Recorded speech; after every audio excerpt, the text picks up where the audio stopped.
সর্বকালের বৃহৎ প্রাণী নীল তিমি।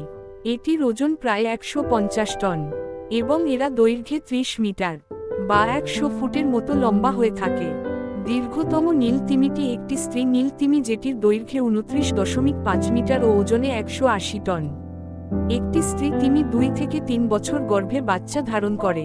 মানুষের সাথে তিমির বাচ্চা উৎপাদনের প্রক্রিয়া অনেকটা একই রকম। একটি নবজাতক নীল তিমির দৈর্ঘ্য প্রায় ২৩ ফুট ও ওজন হয় ৪,৪০০ পাউন্ড।